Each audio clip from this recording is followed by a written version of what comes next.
All right, we're at it again. Good morning, ladies and gentlemen. Oh, I love that. That was pretty good, pretty exciting. I'm excited that this group of people is here this morning. I think we got exciting things, or at least one exciting thing going to happen this morning. Great to have you people here. And I appreciate that you set up here instead of some of the other places where some of you back row people are. Atlanta, Hallencack. All right.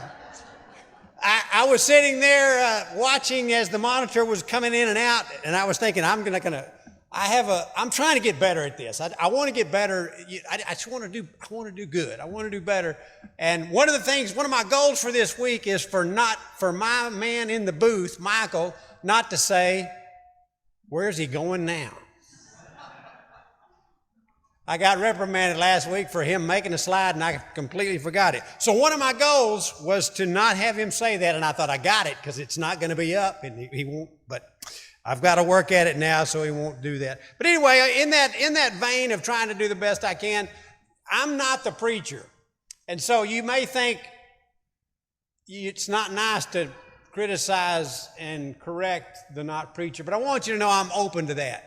If I have said things that are offensive, if I said things that I need to know are wrong, I just think it's important that you know I may not take it well, but I'll need it. And if you've got it, bring it to me.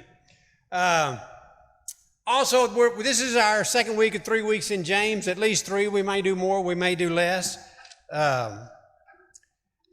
Last week I learned that the book of James is the favorite book of one wonderful woman at this congregation by the name of Sandra Smithwick. And so I said verily unto myself, if for no other reason that this is Sandra Smithwick's favorite book, I am going to do the best I can with this. And so you should do the best you can in honor of her to understand it, right? All right. Here's a word. Prolixity.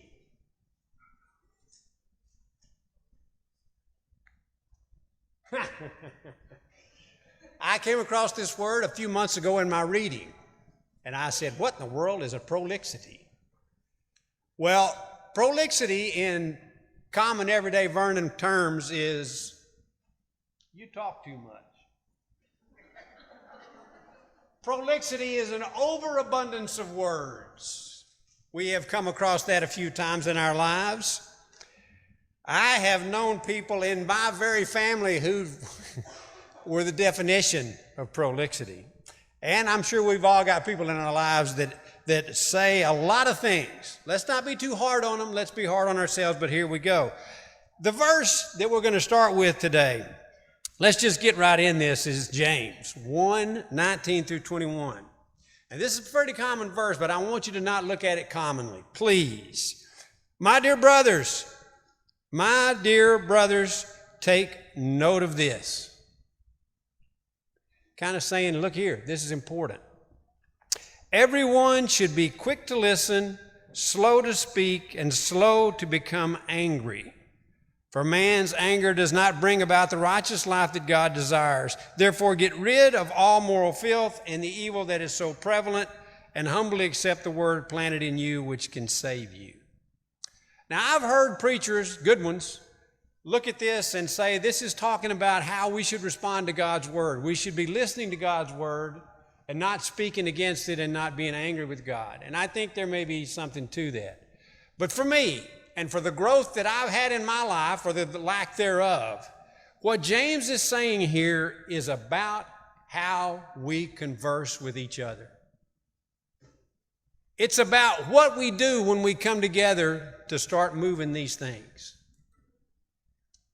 And he's definitely saying that we should do more listening than talking or getting angry. More listening than talking, and I guess way down the line is getting angry.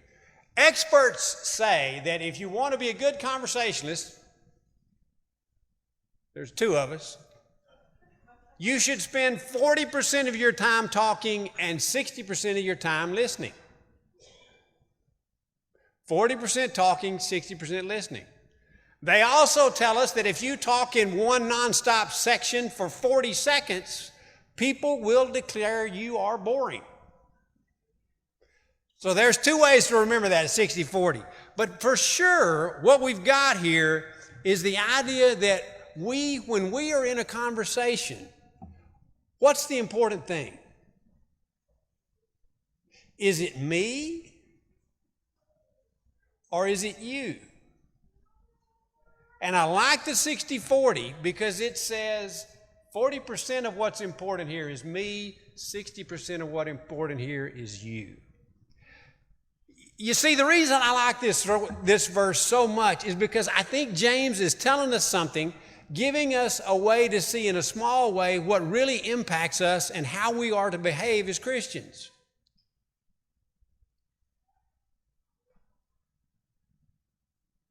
Do we value what others have to say? Do I care what you think and what you believe? That comes up in a conversation. We need to do more listening than we need to be talking and getting angry. I have right here in my hand a study from Harvard. Have you heard of Harvard? They do all kind of crazy things at Harvard, and I think this one qualifies as crazy. But they have done research that suggests that if you're going on a date and you want a second date, you should ask questions. You have a better chance at a second date if you ask questions. What happens when you ask questions? You immediately turn into the listener. Am I right? Isn't that what you're asking for? When you ask, if you never ask a question, you're going 90 miles an hour and you're talking as fast as you can, you won't even bother cutting in. If you stop and ask a question, what's going to happen? You're at least going to get a yes or a no or a nod or what in the world did you ask that for? Right?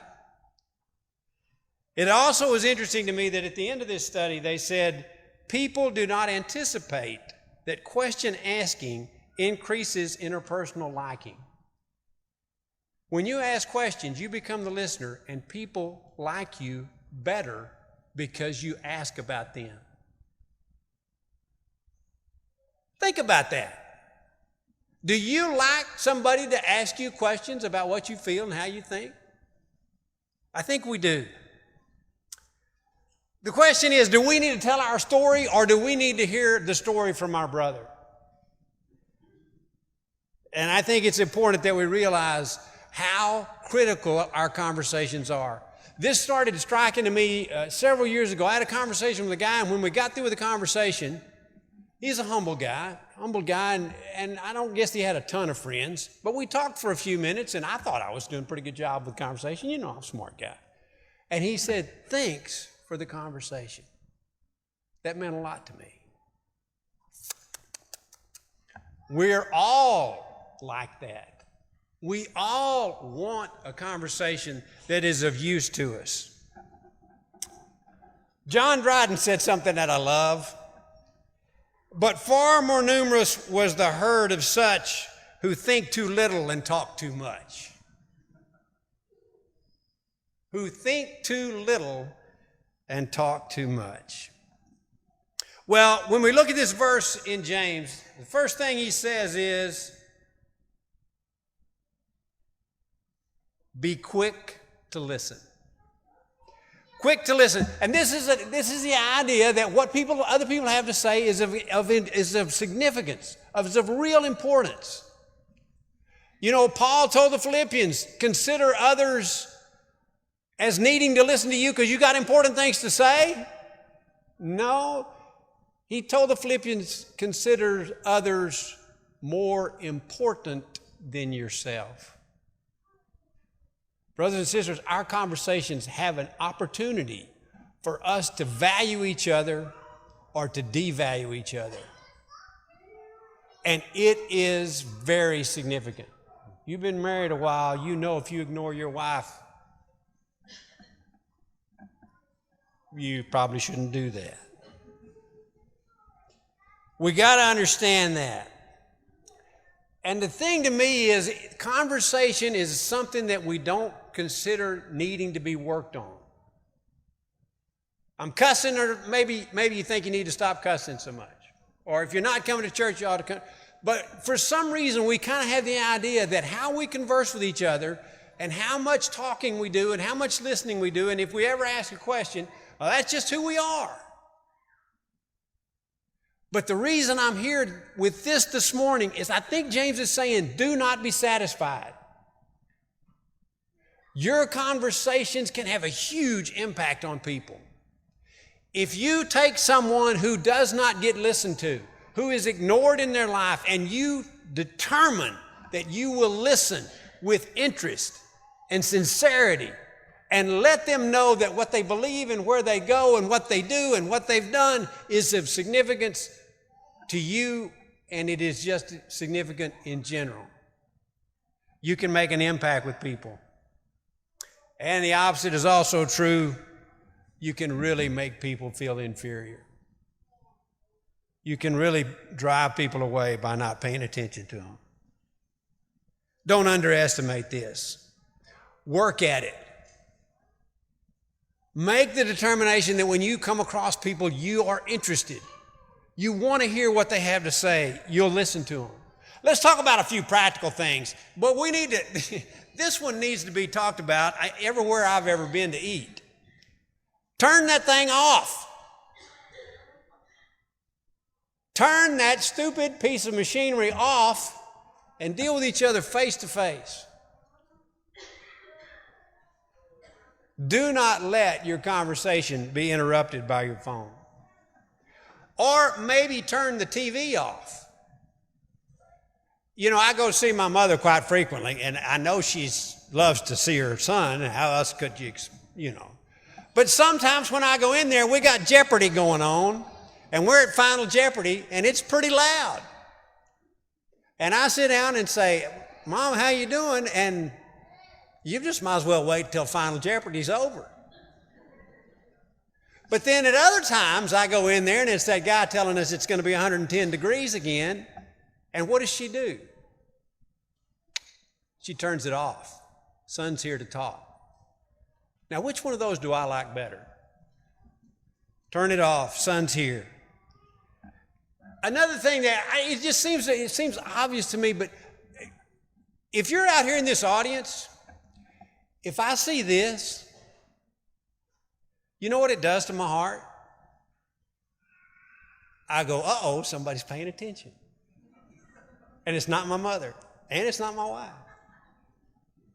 When you're in a conversation with somebody, give them those feedbacks. Nod to them. Say, that's really interesting. Do what you can to do the best you can in those situations. And watch your body language. I think this is a funny thing, and I've been guilty of this. You know, you turn around kind of sideways instead of looking at somebody.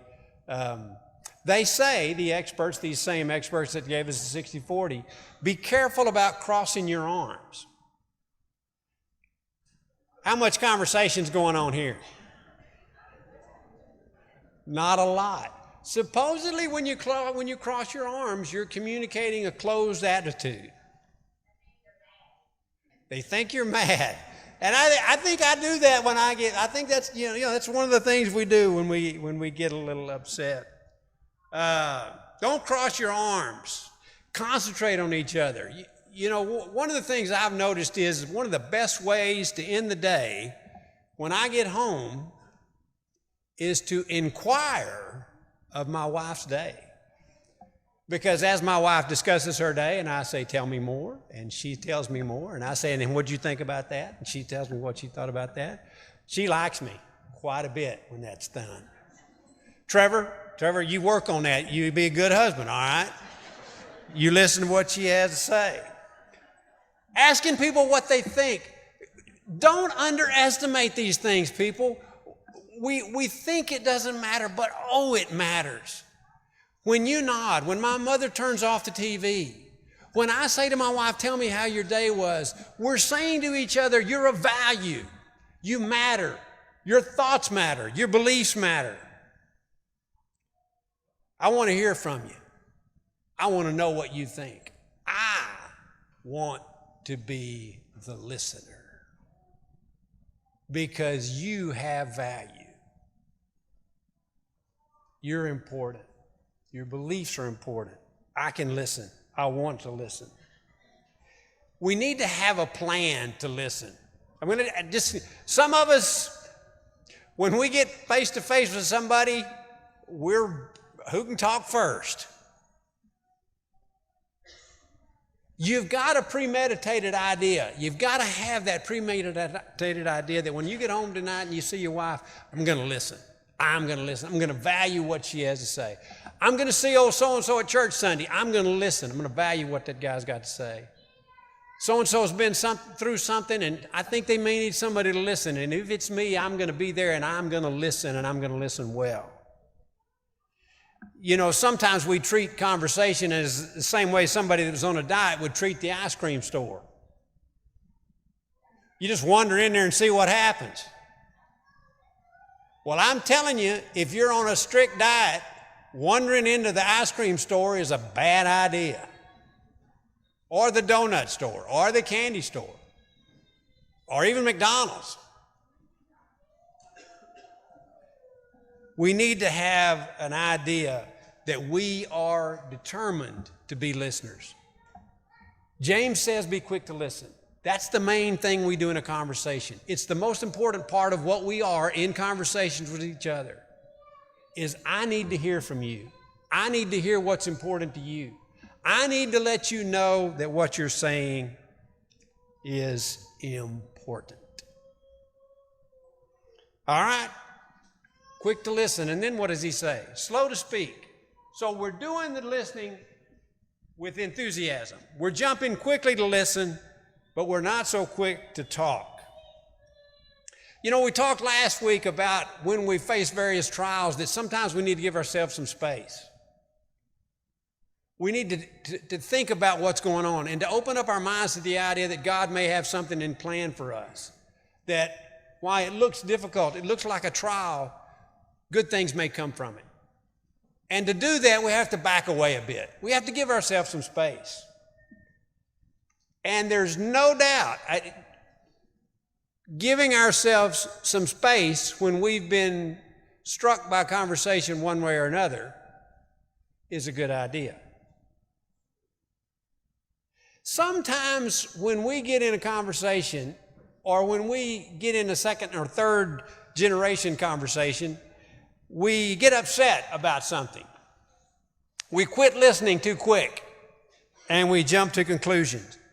We think too little and talk too much. We're way too ready to respond. Someone has said something, and I knew that guy was a snake, and he said that, and I knew he meant it, and he wasn't in the right, and shame on him, and off we go. We've moved quickly from listening to speaking to being angry. Way too much talking. The old guy, Yogi Berra, who famously said, it ain't over till it's over, and humorously, I think very humorously said, you know, we ought to all go to each other's funerals, so when we die, they can come to ours. Yogi, it won't work like that. But anyway, he was a good guy, and he said it was impossible to get a conversation started. Everyone was talking too much. I grew up in that environment. When my father's family came together, it was a small house, amazingly small, and it would start loud and get louder. And the object as the speaker was to dominate the conversation. And if somebody started to cut in, you just up the volume. And all of my father's brothers were loud. I heard somebody say I'm loud. But I'm related, so it happens. But we talk too much. We tend to talk too much. Why do we talk too much? This is interesting. The researchers have said that when we talk about ourselves, when we don't have to brag, but we're talking about ourselves. When we do that, our brain releases dopamine, which makes us feel good. And so when we get our mouth cranked up and start talking, we feel good. There are some of y'all, I don't fit in this group, there are some of y'all who talk because you think you know something. the experts also tell us that that has a negative impact on likability. Asking questions makes people like you more. Telling everything you know makes people like you less. Important to remember. I came across a thing in my preparation called humble bragging. Anybody familiar with this? This is a parent who says, you know, we just can't hardly keep up with Junior. We're just not very good at keeping up with where he's going and what he's doing, and I'm just not up to snuff. I don't feel very good. You know, he's going to be the valedictorian and all the nuisance that is going to be, and then he's going on to Harvard and he's going to be probably get his PhD. He's one of the smartest kids that's going to go. But this is a difficult thing for us, you know. It sounds like, is that a humble brag or a brag? I don't know. I was just thinking, is this some new technique we've got to brag and sound like we're not bragging? And I said, I've known some of those people who like to brag but doesn't want to sound like that.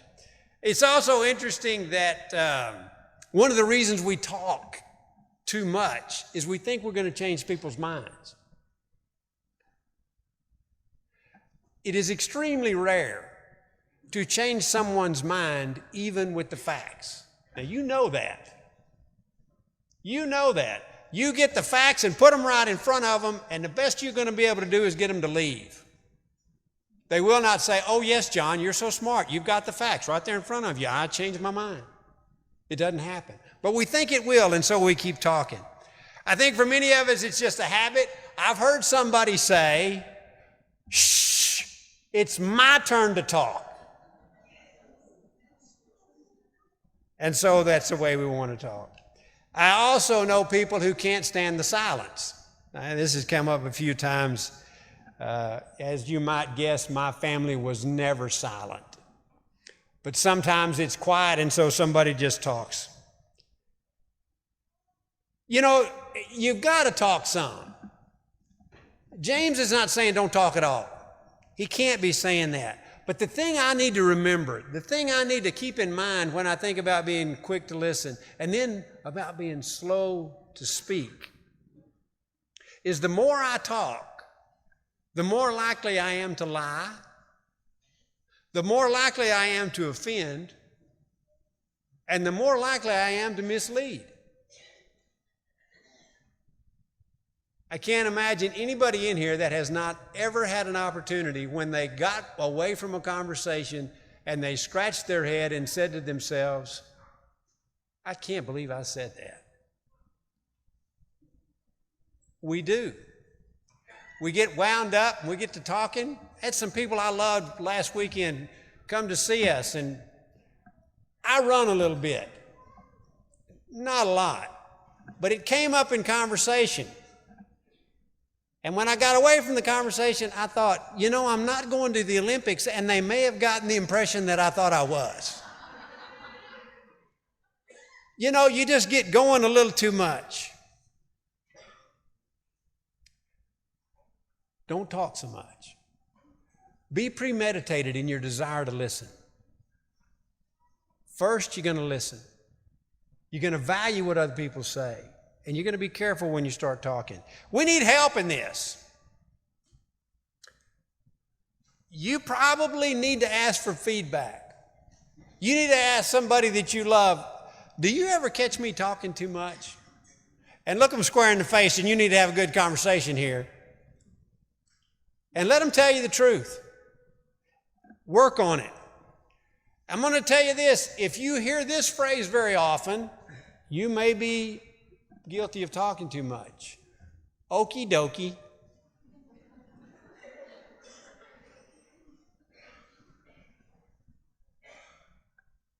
Or if you've ever said, not to be bragging, but, you hear that. Or are you a person who says, do you have a minute? Be careful with that. Because a lot of the people that I know, they say, do you have a minute? And then I said, yeah, and now I'm about 20 short now. And if you've seen somebody check their watch more than once, you're talking too much. All right, so we're listening. We're talking less. and we're slow to anger. Slow to anger. This is another place where we must give ourselves space. Give yourself time. Before you get mad, count to 5. Is that what we tell our kids? Count to 5. See how you feel. I think for some of us it's count to 500. And it's interesting how sometimes when we get mad, all we needed to do was more listening. More listening. There's a part of the story you didn't know. There's a part of how somebody responded that you didn't know. There's something that they said about you that you didn't know. So many times we have become angry just from a misunderstanding. We get all excited and we're going to give somebody a piece of our mind. Be careful lest you run out of pieces. Don't let the sun go down on your anger. And you know, one of the things, when you get to the angry part, it's too late. You've messed up. When you have gotten angry, maybe the only thing you can do is repent and ask for forgiveness. And I want to spend just a second here on this idea of repent and ask for forgiveness. Have you ever apologized for a conversation that you've had? Have you ever gone back to somebody and said, I'm sorry, I said that wrong. I shouldn't have said it the way I did. If you can't say quickly, yes, I have done that many times, it's time. It's time to repent for some of the things you've said. None of us are good enough to never say something that's offensive and that's wrong. And I'm going to suggest that we ask forgiveness. I had this happen to me last week. Somebody came and apologized for me for something they had thought they had said. And I said, I didn't even hear that. I didn't even know you said that. But I'm touched that you came for forgiveness. I'm touched that you came to say, I'm sorry. And I'm telling you, brothers and sisters, that is a relationship building thing. When you can speak honestly and say, I didn't mean to offend you. Because that's telling somebody what they think and what they believe is of value. We've got to get to the point where we realize how important these conversations are. We've got to be Christian in our conversations. James says that we want to bring about the righteous life that God desires. It takes effort. It takes a lot of effort. And the main point of bringing this to us this morning is do not be casual about the impact that your conversations have. Do not allow your conversations to just run where they will. Determine that you will be a listener and determine that you will be slow to speak. Decide that. You know, I think it would be fantastic if every Sunday morning when we all got up and get ready to come to church, we said, boy, you know what I'm going to do? I'm going to go find old John Wilson, and me and him are going to have a fantastic conversation. I'm going to ask him about some things, and he's going to tell me some things, and I'm going to encourage him in what he's doing, and it's just going to be good. Now, if we all came to church, well, John would get wore out, but if we all came to church with that attitude, would that be a great benefit to us? But what happens? Did we get any discussions about the weather in this morning? Is it hot out there? Oh, yeah, it's hot out there. Boy, I'm sure we're glad when it gets cold. How's the family? Good, okay. Yeah, it's going to be hot tomorrow. All right, good to see you. Thanks a lot. Bye-bye. Don't want to be too critical of that. We need those conversations. Some of us, that's all we can do sometimes, you know. But we need to do more. And I think we need to challenge ourselves as Christians to do more with each other, to be more listening, to be more valuing, to be more lifting people up. It's really important. It's really important. Do y'all ever think that some things in life are not very useful? We could say worthless, maybe. I found a couple of things on the internet that I believe are absolutely worthless. The first is a ropeless jump rope.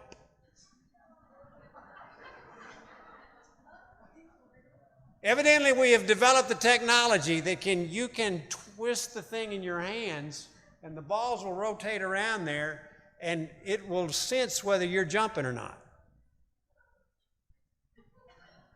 I don't get it. I'm thinking, the old rope worked pretty well. Instant feedback, right? Does that seem worthless? It is worthless. Here's another one. How about shoes with no soles? You can be barefoot but look like you have shoes on. What in the world is the possible explanation for that? Some kind of party that requires you to wear shoes and you love that feeling of your toes in the dirt kind of a thing? Worthlessness. This is worthless. These things are worthless. They're of no value. They're of little value. James, what do you think about this idea of things being worthless? You know this verse, brothers and sisters. If anyone considers himself religious and yet does not keep a tight rein on his tongue, he deceives himself, and his religion is worthless. Now, James may be speaking a little bit in hyperbole. I hope so, because sometimes we all struggle with taming our tongues. But there's no doubt that he is really saying to us with a real emphasis, if you don't control the things you say, if you don't have conversations the way I've been talking about here, where you're listening, and you're careful what you say, your religion is worthless. Worthless. Shoes with no soles. Jump rope without a rope.